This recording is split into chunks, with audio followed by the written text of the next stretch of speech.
This video focuses on metrics to evaluate forecasts, specifically answering the question, how good are our models? We will examine the machine learning metric blueprint, which provides a high-level overview of essential metrics for evaluating classification and regression model accuracy. After model training, we evaluate the models using various metrics.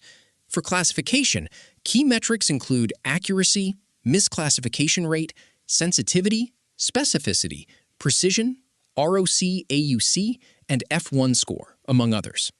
For regression, the main metrics are mean squared error, MSE, root mean squared error, RMSE, mean absolute error, MAE, mean percentage error, MPE, mean absolute percentage error, MAPE, and R squared, R squared. Now let's focus on classification metrics. The confusion matrix is extremely important for evaluating classification models. We evaluate all predictions for both training and validation sets. This matrix involves true positives TP, true negatives TN, false positives FP, and false negatives FN. Consider predictions for 12 observations. Green marks correct classifications, while red indicates misclassifications. We see the actual classification, predicted classification, and the resulting TP, TN, FP, or FN outcome. From those predictions, we can create the confusion matrix by adding the number of cases to the respective quadrants: true negatives, TN, false positives, FP, false negatives, FN, and true positives, TP. In absolute numbers, for our example, we have 3 true negatives, 2 false negatives, 1 false positive, and 6 true positives. In percentages, based on the total number of cases, the confusion matrix shows 75% true negatives, 25% false negatives, 25% false positives, and 75% true positives for each row total. For a different example, the confusion matrix can be presented as the number of cases, or as percentages, specifically the proportion of the actual cases.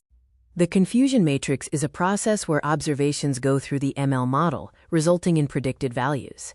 Each observation falls into one of the 4 categories: TP, FN, FP, or TN, based on actual and predicted values.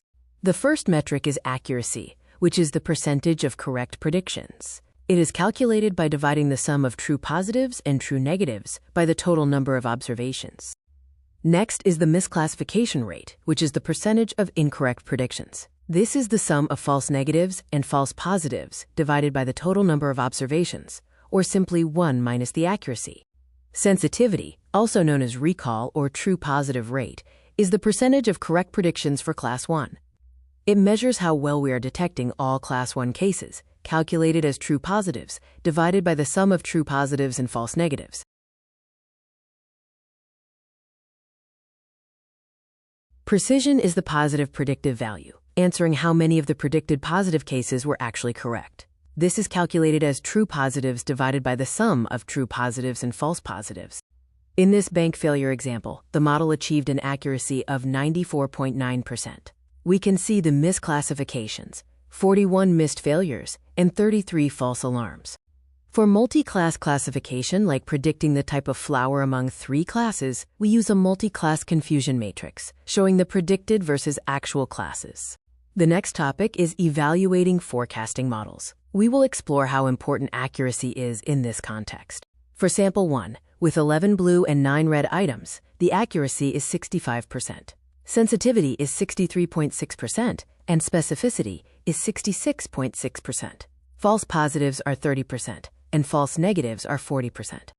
For sample 2, with an imbalanced dataset of 8 blue and 102 red items, the accuracy is 92.7%.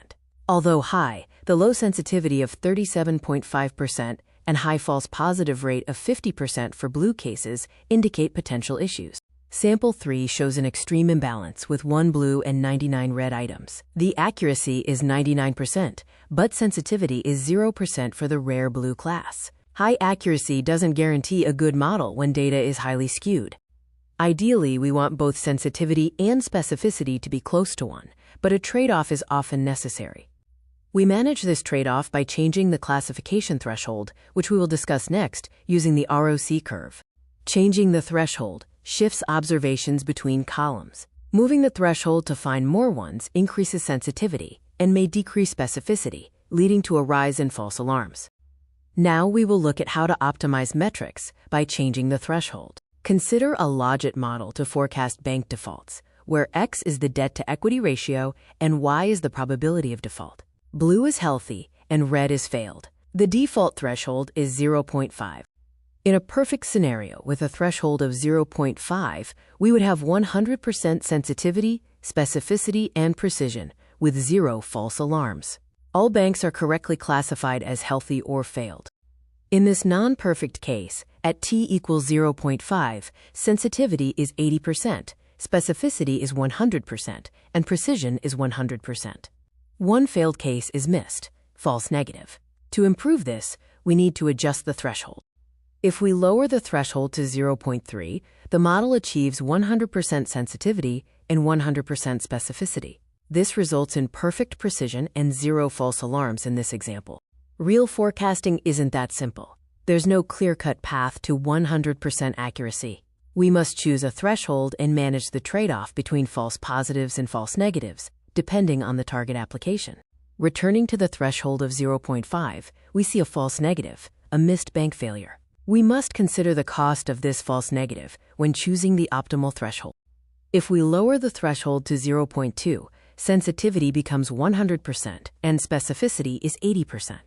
This leads to a 20% false alarm rate, meaning one healthy bank is incorrectly classified as failed. We also need to assess the cost of this false positive. For predictions like a fire or an infection, the costs of false positives and false negatives are often asymmetrical. In these critical cases, we might use a cost function to weigh these errors. False positives are type 1 errors, and false negatives are type 2 errors. These terms are derived from hypothesis testing statistics. Let's revisit the SVM forecasting model on banking failures.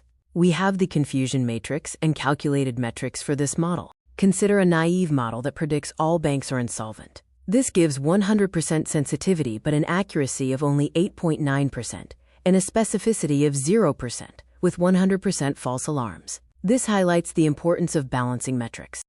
The receiver operator characteristic, or ROC curve, is a fundamental graphical tool for evaluating binary classification model performance. It illustrates the trade-off between the true positive rate, or sensitivity, and the false positive rate, or false alarms, across various threshold settings.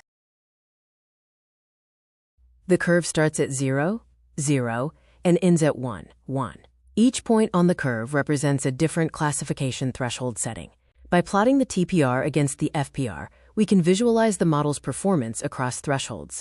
The ROC curve allows us to choose the optimal threshold for the specific problem. For example, point A, B, or C might be optimal depending on the desired balance between true positives and false positives. Let's move on to evaluating forecasting models using regression metrics. Common regression metrics include MSE, RMSE, MAE, MPE, and MAP, which quantify the difference between predicted and actual values. The R-squared value indicates the proportion of the variance in the dependent variable, predictable from the independent variables.